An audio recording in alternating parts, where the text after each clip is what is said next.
after the 26th hurricane, they was repairing Brian Holloway's, one of his dredges.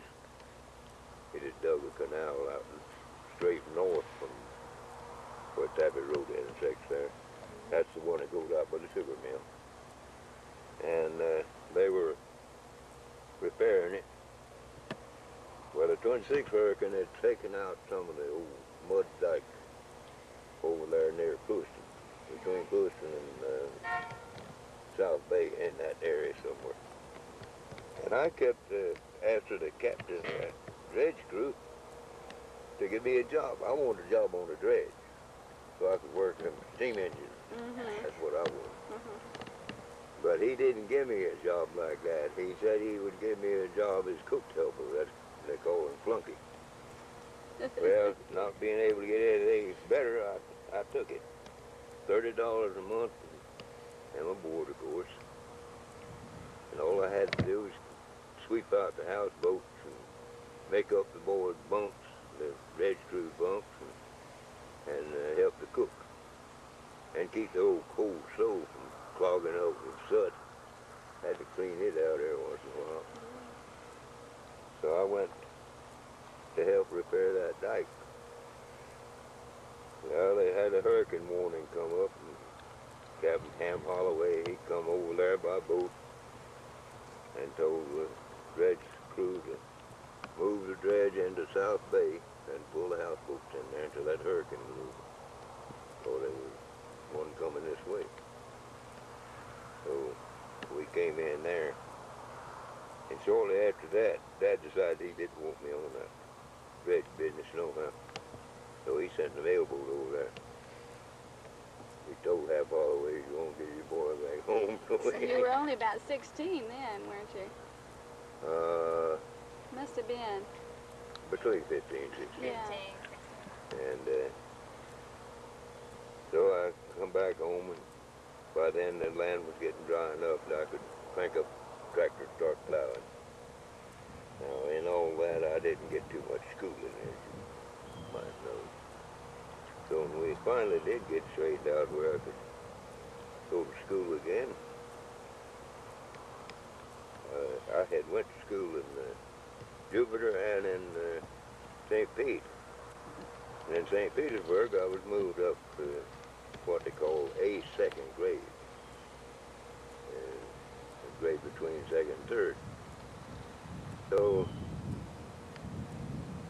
when I got back to Belgrade, Ms. Duchesne, she was the principal of our little old school down there where the city hall is now. And so she put me in the third grade. Back then you had to order your books. So we put in the order for the books, and I went to school in third grade and borrowed books until my books came.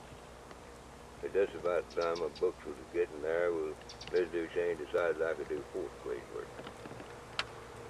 So she moved me into the fourth. So then I ordered another set of books. Of course, didn't have to order all the books because some of them went from one grade to the other, all right. But anyway, still had to order books. So went along there, and she decided I could do fifth grade work, so she moved in. Now that's in one term. And so I got mad about it because I was having to borrow books. So I told Dad, I said, I'm going to quit school if they move me into the sixth grade. He tried to get me to continue. He said, I want to send you to college, son. If I keep going, I'll be teaching the teacher. So anyhow, they moved me to sixth grade, and I did quit. Yeah. And so that's how I come to be a dropout. I didn't drop out everything, you know. I went to work on the machinery, which I've been interested in ever since I was taught. Anyhow, we got started farming around here, and the bigger the farms got, the more trouble it was to spray the crop. So one day, me and my brother was from home from,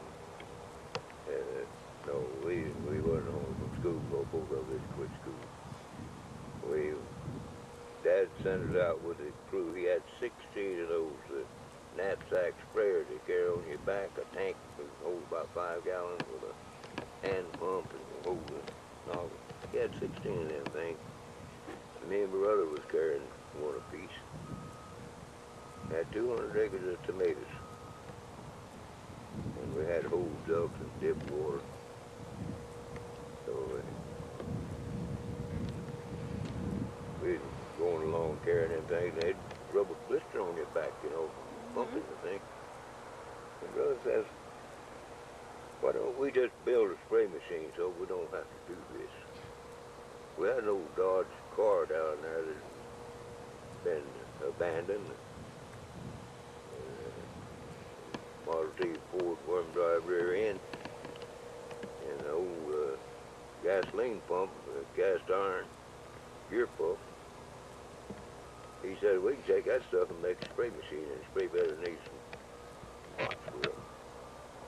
I said, I believe so. So we went and asked Dad if we could do that. And he said, yeah, if you boys think you can build one, go ahead. So we took a hacksaw and stuff and went to work sawing that thing off and getting it short so we could hook it up. And we got one working. So we built about 3 of them. And folks saw what we were doing. Of course, by then we were spraying for $1 an acre for other people, making some money. That's $1 an acre.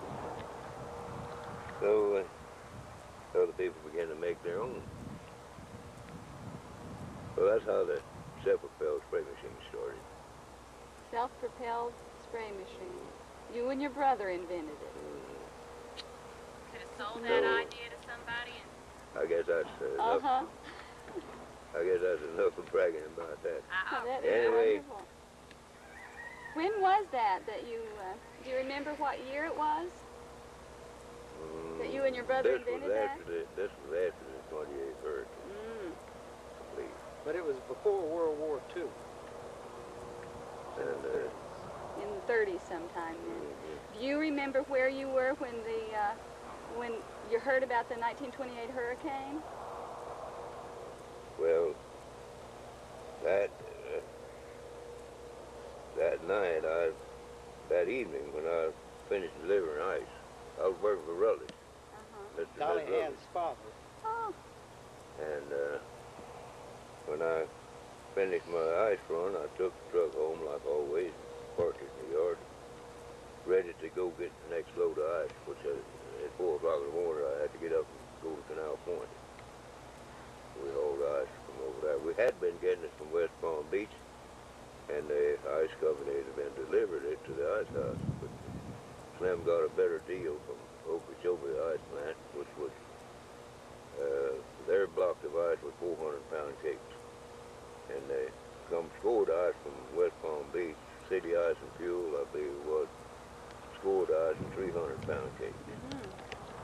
And so Slim Rutledge made a deal with Okeechobee Ice Company, and we was getting them 400-pound cakes shipped in at Canal Point in boxcars. And you imagine a kid my age handling a 400-pound cake of ice? 17 years old, yeah. We'd go over there, me and he from Morrison, he wasn't as big as I was. We'd break that seal on that car, and he'd start kicking them blocks of ice out to me, and I'd start double-decking them.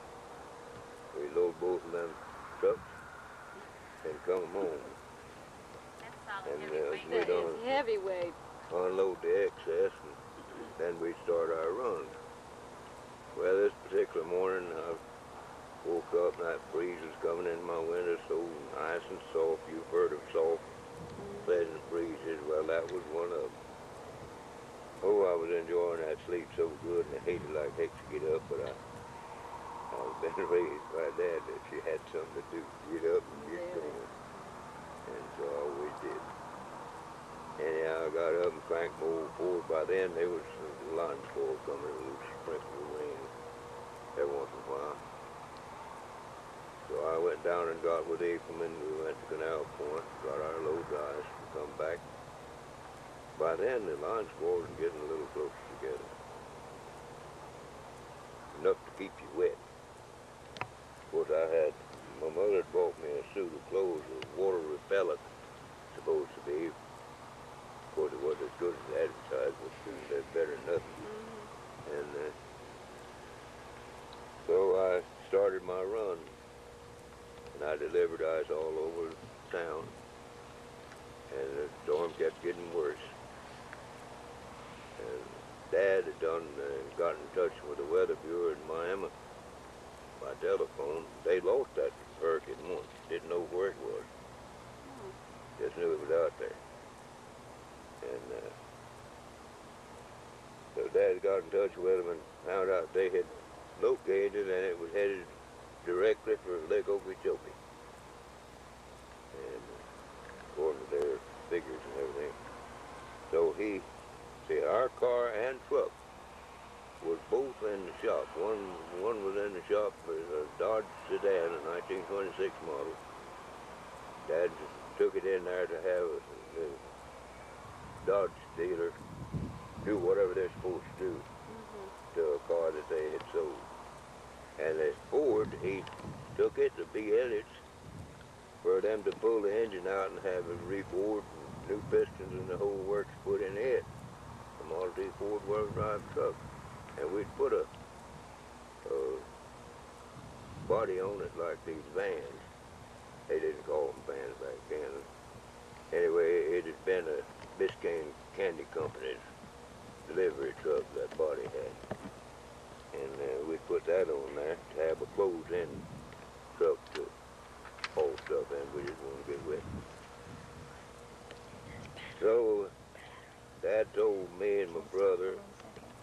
And, just a moment. I think the battery is going dead, so we need to stop. And I had to put anywhere from 1,000 pounds to a ton of ice up in that thing. Climb a ladder with it, 100 pounds on my shoulder at a time. Where was the McClure Market?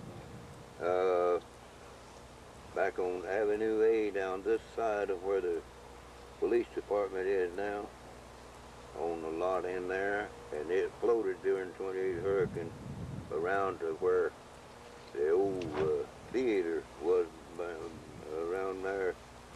Where the FEMA station is now. On Main, down there where the old theater was. That blue front building that's there by the old Bessemer hardware building is that store building. It floated around all intact. And Mr. McClure lost his keys the next morning. That's getting ahead of the story. And they needed some food to feed them people that was in the Tedder Hotel.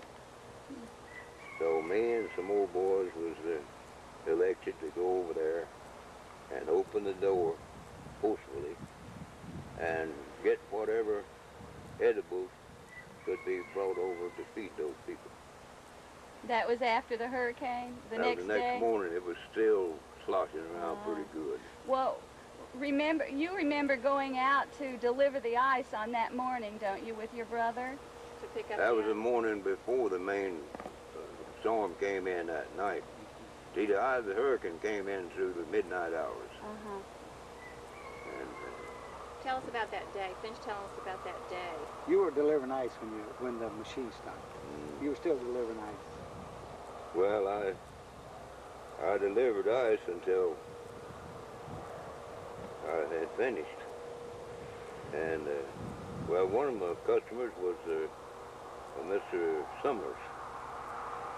Had a cork leg.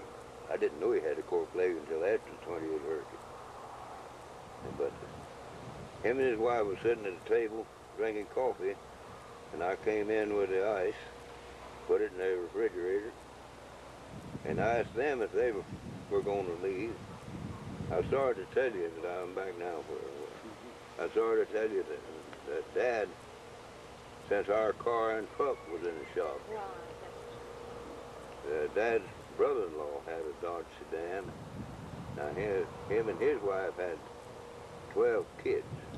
my God. But one of them was with me and my brother, Tom Jackson. But all the rest of the kids, Uncle Ed and Aunt Dixie, I always called them Uncle, but although they were my stepdad. It was my stepdad's sister. And so they took that sedan of Uncle Ed's and loaded everybody in, including my mother and Aunt Dixie, all the kids. Some of them were quite small. And headed to Sebring. And Dad told me and my brother, says, you go to B. Elliott's and get our truck out of the shop and come on up to Sebring. We'll be up there. We're going to get away from the lake because that mud dike will break. And so they went on. But when I had finished my ice run, I got with my brother and Tom Jackson, and to see if they had a way to get over to the truck. So I said no. I said, well, I'll just go and borrow the ice truck then. I didn't dare take it without permission. So I went and hunted up Mr. Rutledge and asked him about using the truck to go over and get our truck out of the shop, which had been finished for a while. We just hadn't picked it up. And so Slim said, okay, but you bring it back and block it in front of the ice house. I'd already parked it and blocked it with rocks and stuff to keep it from rolling off in high wind, left it in gear and everything. So I took the truck and took my brother over there to get our truck. Him and Tom was in our truck coming back. And it was like a turkey walking in the wind. That panel body on it and that light, every once in a while it'd be running sideways. I could see that we had to have a load in that thing if we were going to leave Belgrade. And that's what we decided. Pulled it up in front of the old Belgrade Hotel. My brother got out and went inside, him and Tom, to see if they could get anybody to go with us. The extra ballast. So I took the truck back, the ice truck back, and blocked it, and came back to get with them, and got in the truck with two more boys. They got two guys said they'd go with us. Me and them was sitting up in there, and they went and picked that thing up and dropped it. They must have picked it up about 3 feet.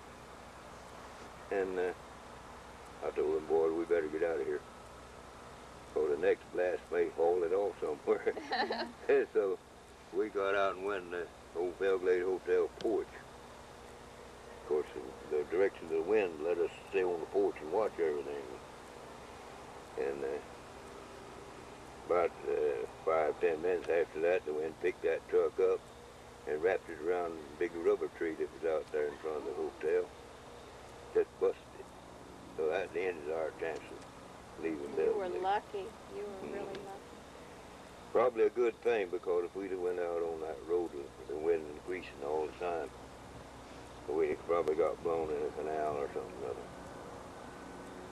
But anyway, there I was, and went to work at 4 o'clock, no breakfast. Had worked my ice route without anything but that cup of coffee that I got from Mr. and Miss Summers. So I decided I'd go over to a restaurant that was in that block building that's right by where the old Dutter Hotel. There was an alley between. Like kind of right behind it. And there was a lady named Ruth, I can't remember her last name, running a restaurant in there, a little eating joint. So I went in there and ordered me a cup of coffee and a piece of pie. She had some mighty fine pies. And I was sitting there when she set my coffee down and the pie.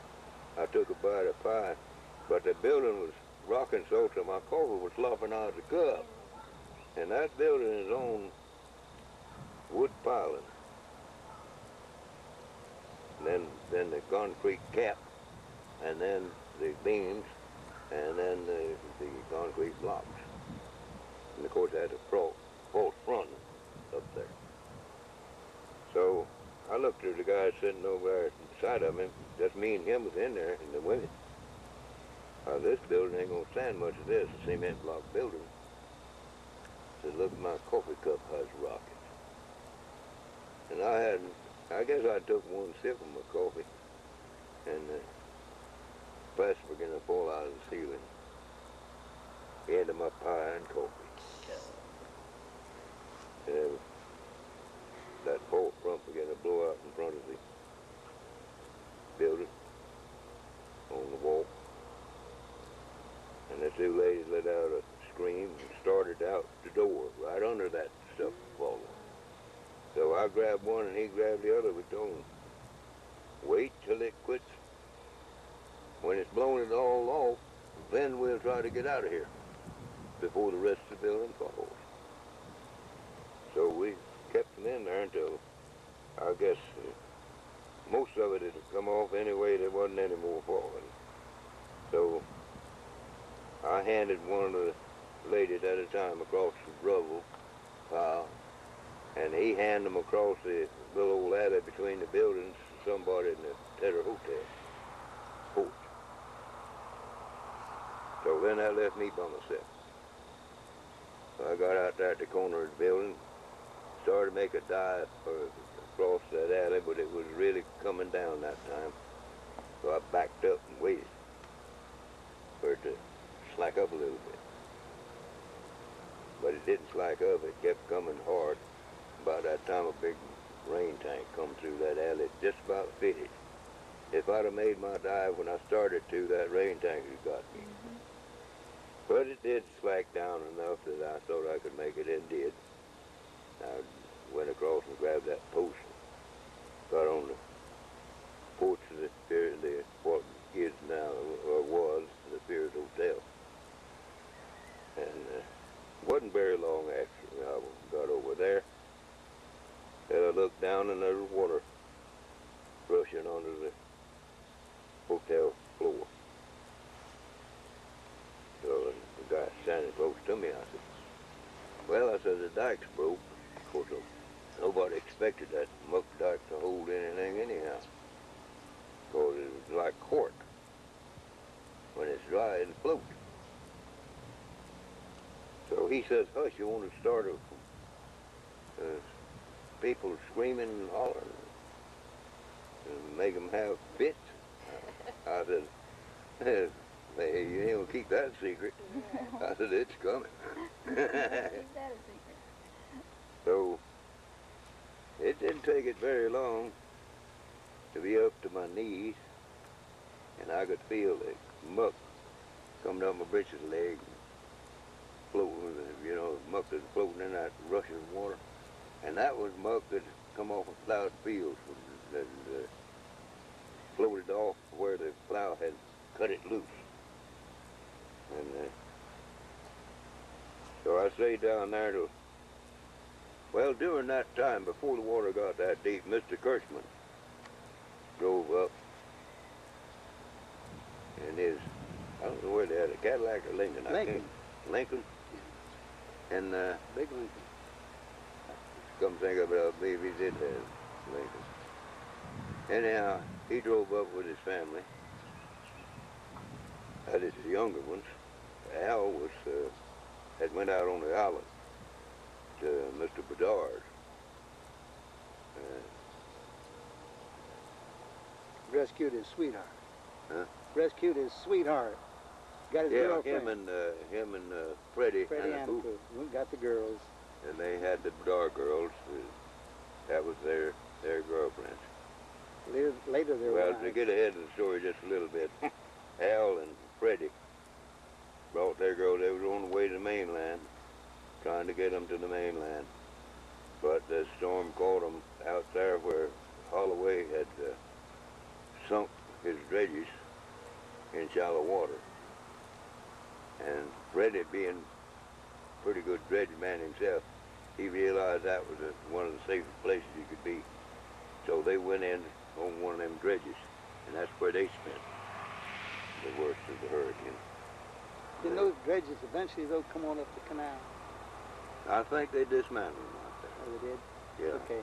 There was one dredge. They were never put in service again. There was one dredge boat that ended up against the Belglade Bridge.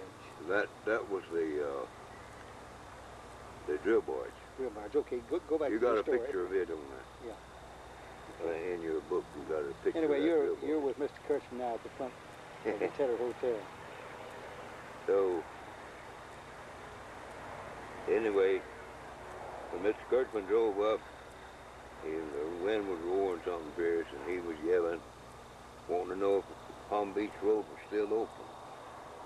Well, of course, nobody there knew whether it was open or not.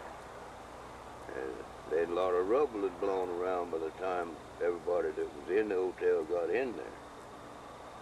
And nobody could answer his question. So he was going to take it on his own and go anyway. He had to start her. She wouldn't crank. By then, the water was up to his running boards. So he tried it a couple more times, and when he wouldn't crank, he opened the door. Well, I seen there was a bunch of kids in there. So I went out to help get them in.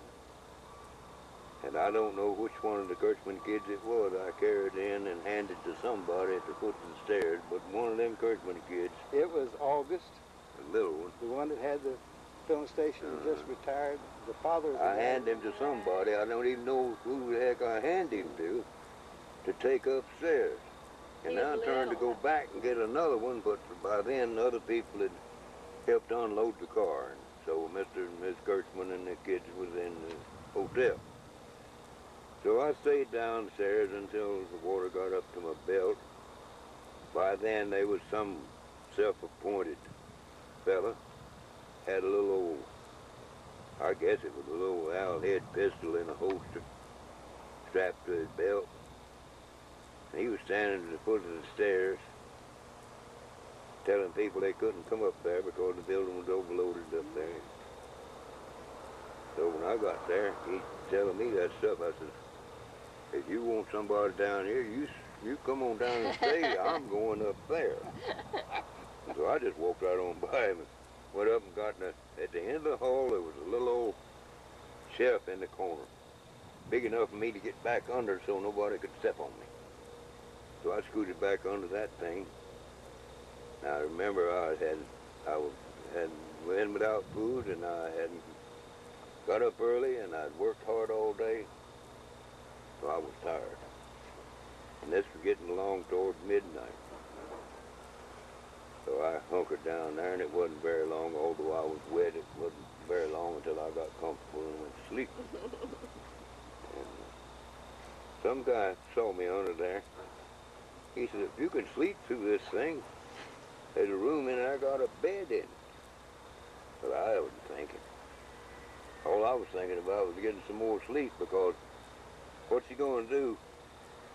You're going to save your life by staying awake? And a thing like that, you ain't. You might as well make up your mind to just settle down and be quiet. So I walked into this room, and I was so tired I just fell across the bed, and water hit the four walls. The roof had just let the water pour in there, and it must have been 2 inches deep on that mattress. Or else they had a waterproof something or other on there. You had a waterbed, the first waterbed. It got me wet again, and I went back. It made me mad. So I got Probably back woke in you my up too, corner. didn't it? I got back into my corner and went back to sleep until the eye of the hurricane came. Then it got so unbearably hot till everybody was sweating. I didn't go outside, but the ones that did said they thought the hurricane was gone. A lot of them did. Didn't realize that was the eye of it. Well, Tram Smith, a fellow named Tram Smith, went down to the Badger building, which the Badger had moved the store and post office up there where the Rutledge building is now. That was the Badger building, the old wooden building that was there. I understand they rebuilt the whole thing. Where is that now? Okay. Right straight across from Kentucky Fried Chicken. Yeah. There used to be a 2-story wooden building there where we had a post office and a barber shop and a grocery store. And Near right by the Fierce Hotel. it's right where the Fierce Hotel is. Oh, They okay. tore down the wooden building and built the Fears Hotel. No, The Fears Motel, I mean. the Rutledge. Rutledge Motel. Yeah, you Rutledge get Motel, Fears I'm and sorry. Is it still there? Yeah, the Rutledge Okay. Motel is a green. The Rutledge building, the Yeah, Rutledge Motel, is on the very land that the Badger store and post office with apartments upstairs. Is it called the Ellsbury Building? No, you're going I'm south. at the wrong place. Go north from the Fears Hotel to the green two-story concrete block stucco building today. It's called the Rutledge Motel. Okay. Yeah, it's right across from the Kentucky Fried Chicken. Okay. Yeah. Okay. I Kentucky know. Fried Chicken is Anyway, Brown Smith went up the back stairs to try to help somebody get out of there because they'd worried about that building. It was out of plumb a little by then. And somebody noticed and saw and figured that when the rest of the hurricane come by, it might go. So he went up there to help somebody get out of there, and he was holding the door when the other side of the hurricane struck. And he lost a thumb. It slammed that door on his thumb and chopped his thumb Oh off. my God. And I never seen Sam after that, but I heard about it. So by the next morning, It was the second part of the hurricane as bad as the first part. I can't tell for sure because I didn't get out in there. It was still dark. Yeah. And when the daylight came, the hurricane had just about gone by. It was still line squall, Line pretty squall. severe, yeah, and high wind. Because when I got up, we went between squalls to McClure's, between squalls to McClure's store and got that stuff. And then Mr. Morris's Model T Ford truck was sitting out there in front of the Rutledge building. I guess it had floated there, drifted there, been blown. But I looked at it, figured, well, if I can get the coils dry, I can get that thing cranked up. And we'll use it around here to move people about and move things. And I'd seen Mr. Morris, and I told him, I said, if I can get that truck of yours running and so I have to use it, anything you want to do, son, go ahead. So that was the old man that hauled the trash from Bell Glacier for so many years. Had the hogs down there on the old Robinson place. And so I took the coil box, coils and all off, and took them upstairs. They had a kerosene stove dried out enough to burn by then. And I asked them to put that coil box in the oven whenever they got through using it. Turn the fire out and put it in there and let the heat from the oven dry those coils so I could get that truck started. And as the days progressed, there was rumors started that the hurricane was coming back. The line squalls wasn't getting tougher. It was getting a whole lot rougher. Well, sometimes they do that. You know, they turn back. But anyway, I'm getting ahead of the story again. I got with a fella and we crossed the bridge on the bridge had been knocked off of its locks. It wasn't off the turntable, but it was off the locks and kind of canted. You couldn't get it back on.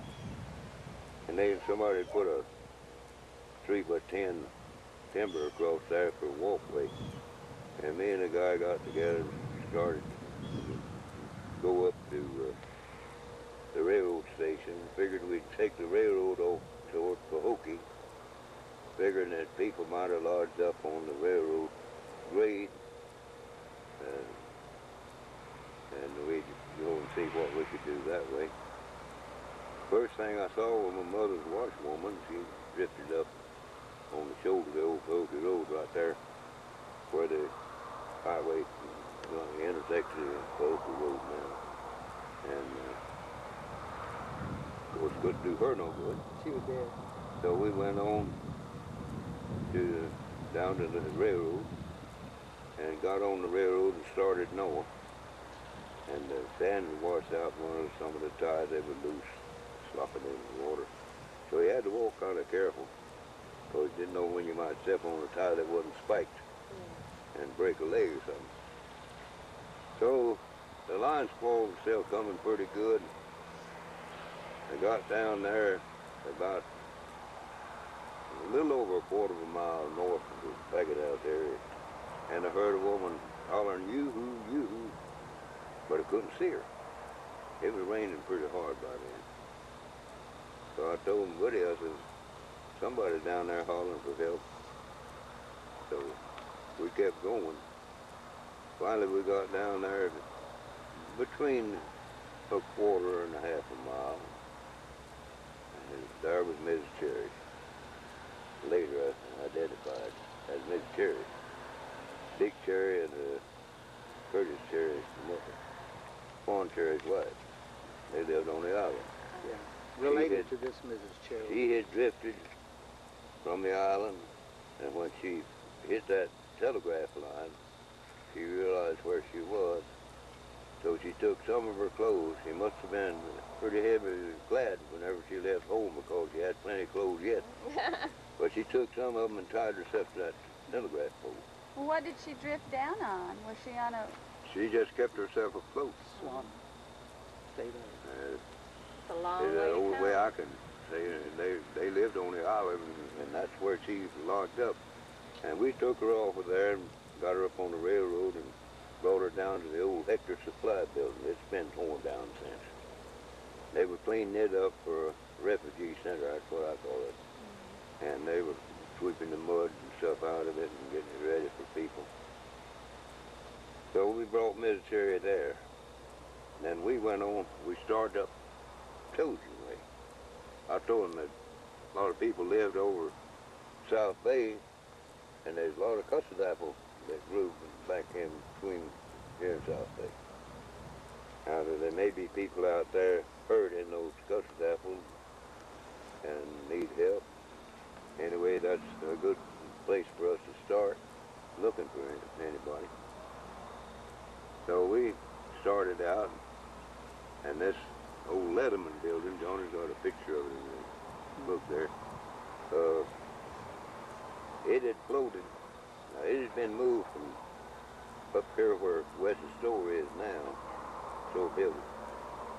It had been moved back there on some of that land where the migratory camp is. Well, it drifted from there up between Paddock's house and the railroad and lodged up on the bank there.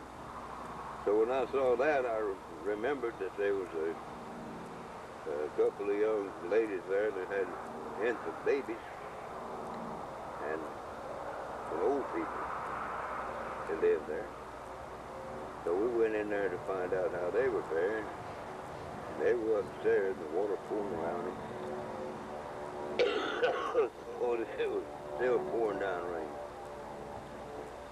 So there were these two infants and two young mothers. Now the mud was about this deep on the pavement. Didn't have us but a narrow asphalt. And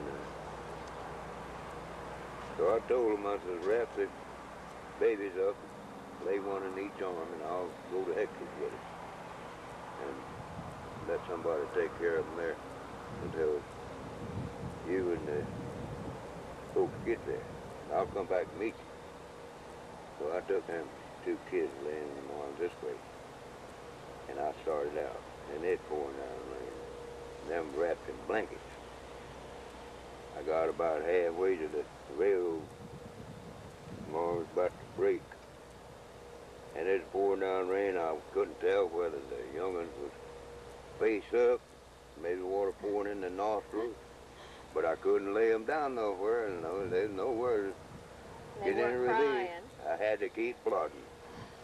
Anyway, I went on down there and started yelling at folks as soon as I figured they could hear me. And somebody came out and took the kids. And naturally, I walked around there on my arms, Hurting. just like that for a while. And Do you remember who the children were? no, I never knew who they were. I never knew their folks. I just knew that they were living in there. I'd been out there with somebody or something and knew that those folks lived in that house. And me and this guy went in there to check to see if they were there. So when we got through that, me and this same guy got together. I don't know his name, and never did learn it. And we started out, this was a muck road then, going South Bay. And we started out walking, figuring on going back in here where those touches happened. That's just his name. And we got to where the bridge used to be there, the old trough bridge. That's what they used to have. 2 troughs, 2-inch timbers, and the center bent, or maybe 2 bents if the canal was wide enough. And these troughs laying across there, you put your tractor wheel or a truck wheel or a car wheel in them troughs and drive across. And keep your finger. But that Yeah, I'd hope you were the same width, right? well, the tractors, if they had extension rims, they'd walk them pieces they turned up to make the side of the trough. You could see the scars where the old cleats dug in on them. Now that created a lot of vibration, and one of them bridges might fall in if you had too much vibration. But anyway, that thing had floated off. I put my foot down to see if there's any timbers left, and I couldn't feel anything. Everything, every timber that belonged to that thing is gone. So I says, we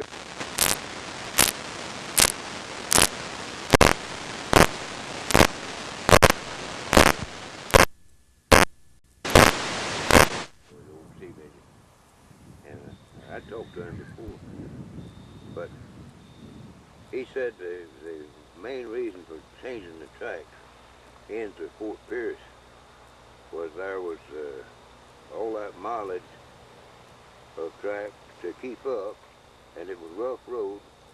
He was on a 12-mile speed limit. That's right. For most of it. Well, you got perishable produce behind you, a whole train load of it, 100 boxcars or so, and you having to travel 12 miles an hour for that far. That must be 80 or 90 miles in there. See?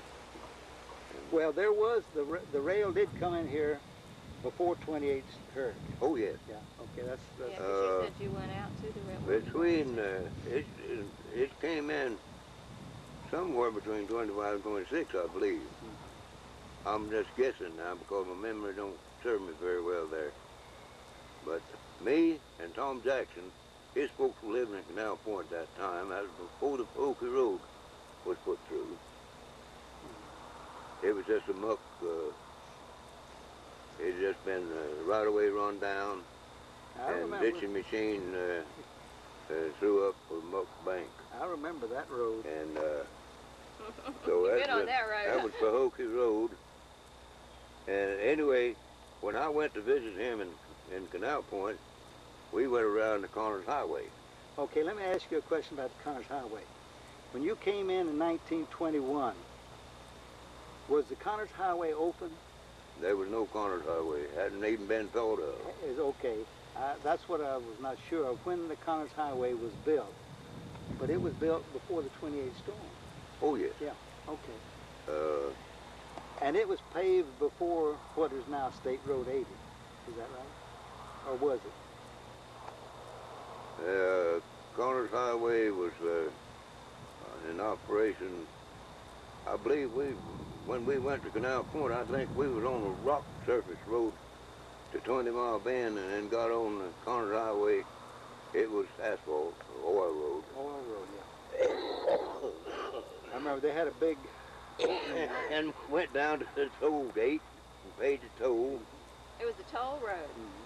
and went to Canal Point, paid the toll there to get off. It was privately built. They got you privately. coming and going, huh? It was a private road. Yeah, I didn't know Connors. that. I Connors, know that because I have a bridge from the toll place. I Do bought you really? one of the bricks from the toll place. I knew that. I want to know, we heard a story, well, we haven't heard anybody that really knows the story, but we've heard people that say they thought that some Seminole Indians came in before the storm and warned people that there was a big wind coming. Did you ever hear any stories about well, that? the story I heard was there was an Indian going north to Canal Point, and he was on the bridge sitting on the banister. He was a Seminole, and he was going north. I guess he was going to Brighton, Okay. the Indian reservation out there. Yeah. It had been. Old Billy Osceola, the chief that just died here at 130-something years old last year or something like that. Yeah. He used to go barefoot from Brighton to Arcadia. They had Indian camps over there. And Billy Osceola used to make that trip looking after his folks, too. And he was a chief. Yeah.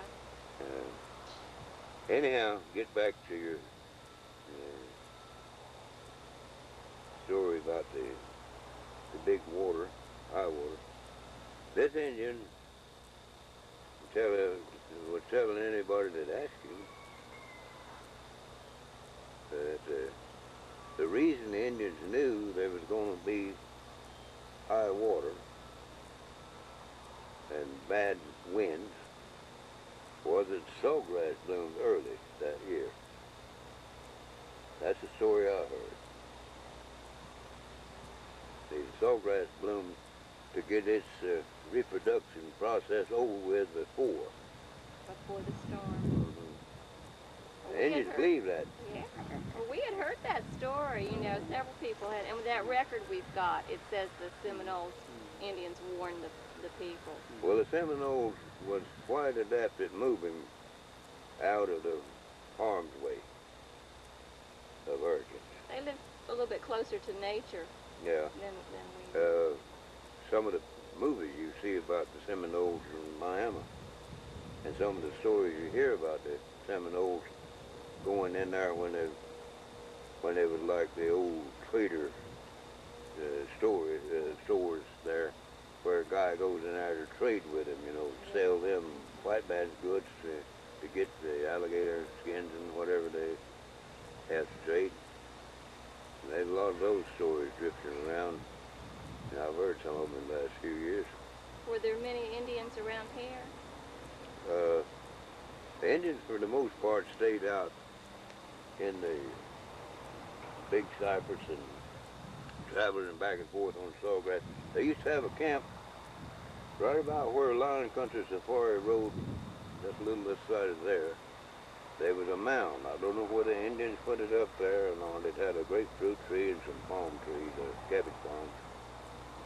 But I've seen the Indians with their canoes. Now they went up this canal, the crosscut to there, and then pulled their canoes out and put them over the water on that land all the time, year round. Still is. And Those people live there, but there's still water on it. There's a Noctahatchee slough that goes across to Indian Town, and the Indians used to travel in their canoes. That was their transportation waterway. And up until a few years ago, of course, as things have progressed, they don't camp on that place no more and don't travel by canoe. No. They all got concrete blocks. They all got, Yeah. they first started using Model T Fords. The Indians did, and they'd tear the body and fenders off. So that's the first thing got bunged up in the woods anyhow. And, I can't imagine seeing Seminole Indians in a Model T Ford. That would. Well, I'll tell you a little story, getting off track of what we were talking about here, about a cousin of Dad's that took over running a store for Mr. Johnson down in Amagali. And this Indian came in with his Model T, his wife, and maybe a kid or two. And he had a 20-gallon drum and some 2-gallon oil cans. So he got my dad's cousin to fill him up with gasoline and oil. Then he got a bag of beans and flour and all that kind of stuff, you know, and side of meat. And when he got it all ready and loaded up, this fellow's name was Losey Bedgood. He was expecting him to pull out his wallet and on start paying. And then got it all loaded up. He says, I see you 2 moons. Cranked his bottle of tea, pulled out. So naturally, Losey Bedgood got worried real bad. He runs down to where Mr. Johnson, excuse me, where Mr. Johnson is, tells him what's happened. Mr. Johnson says, you just be ready when that moon changes, says, because he will be there. Says, when the Indian tells you something, you can bank on it. In other words, what we say now, you can take it to the bank. So Losey said things went along. He'd almost forgot about it.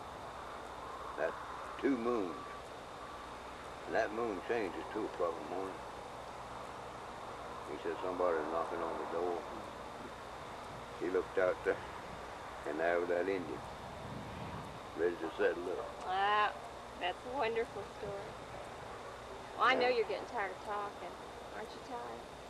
I'm tired of listening. No, I can never get tired of listening. You know, to the it. thing I enjoy about listening to Jabor is, you know, his remarkable memory for names.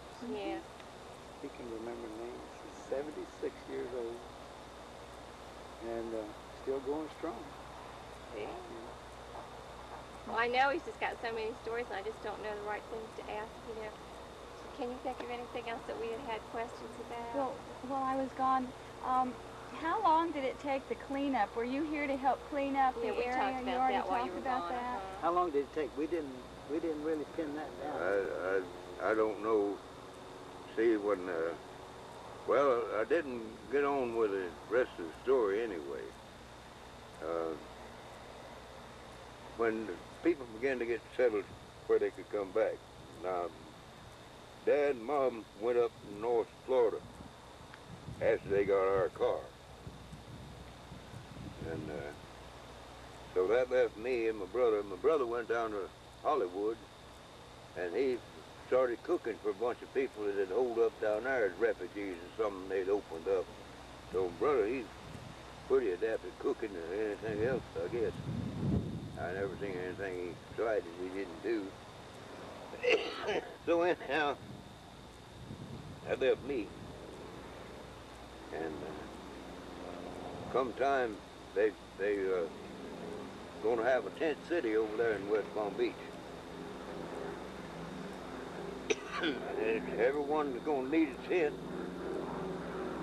Requisition. Put up out there.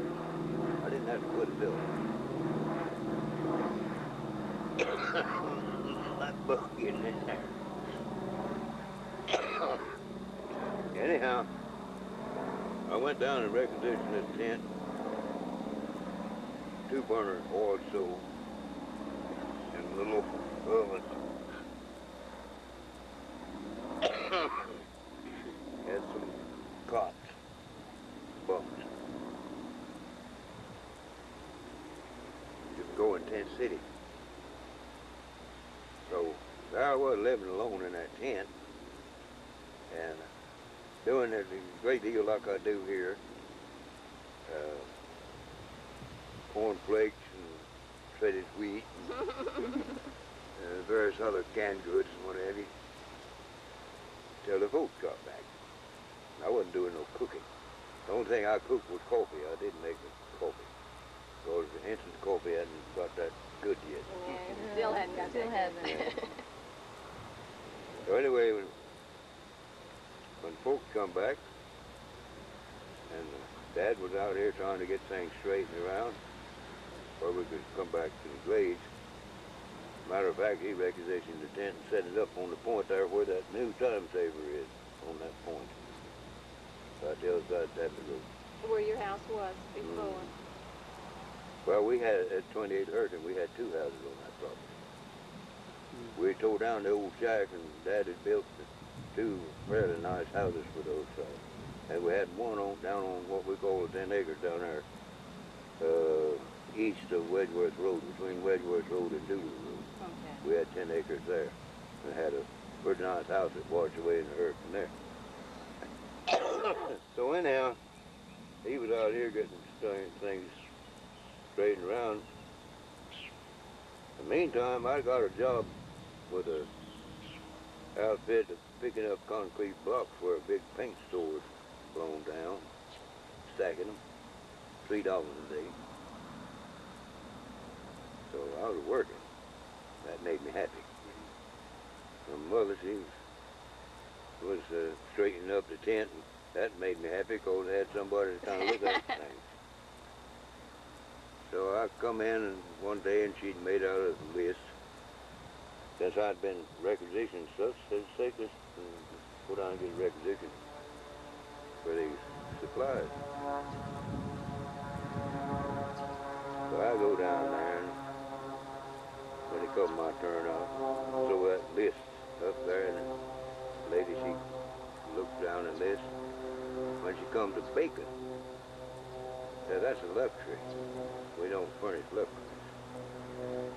I said, lady, at our table, that ain't luxury.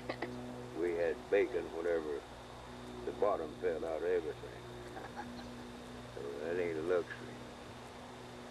So anyway, I just picked up the list that my mother gave me and walked out. And old Uncle Billy Myers, an old trapper and bachelor, it was his turn, but he was in there. Anyway, I'm getting ahead of the story again, because he was in there when my mother went in. I went back down and told Mom, I said, I'll get a paycheck. And payday, we won't have to go down there and fool with them people. Never was much of a beggar, no, man. He's 75 years old, and he will not accept any welfare, he does accept his Social Security. But go ahead with your story. So I handed her the grocery order, said, I'll go down there and straighten it up. So she went.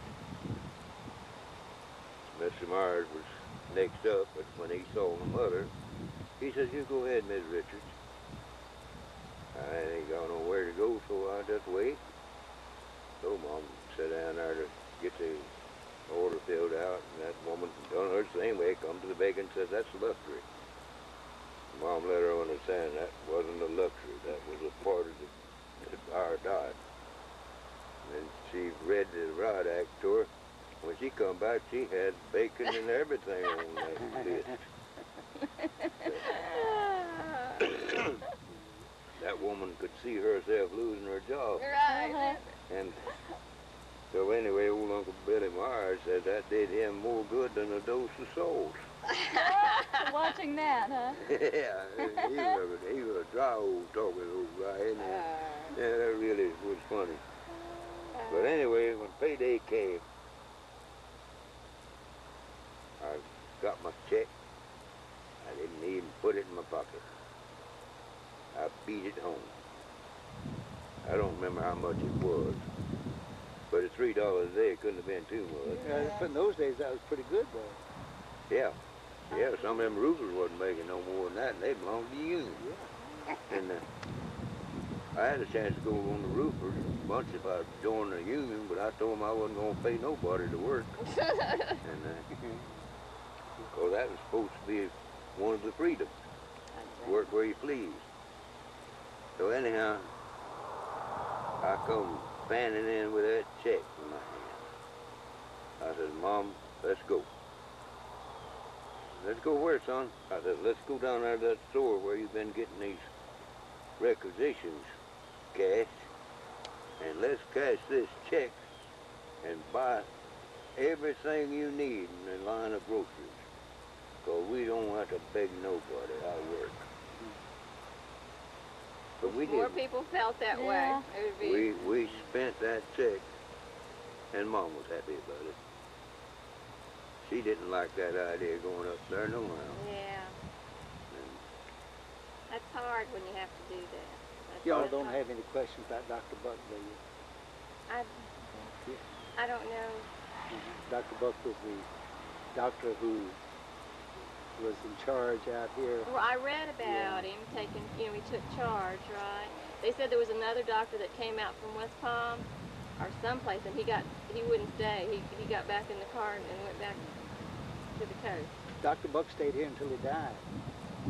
Right here in Belgrade. Where, was he in Belgrade before the storm? I believe he was. Oh yes, he was one of our first. He was the first doctor. You got a picture of him on a call down to Okalana? Yeah. That was when he had to cross the canal on a boat there at Okalana. It shows a picture of him with his... No, he was a rough old doctor, but a fine old doctor. Well, they said in Lawrence Will's book that he's... I went into his office. I was a teenager then.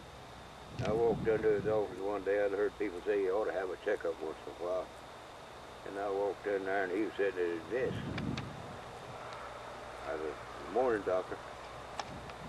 In the morning, what the hell do you want, he said.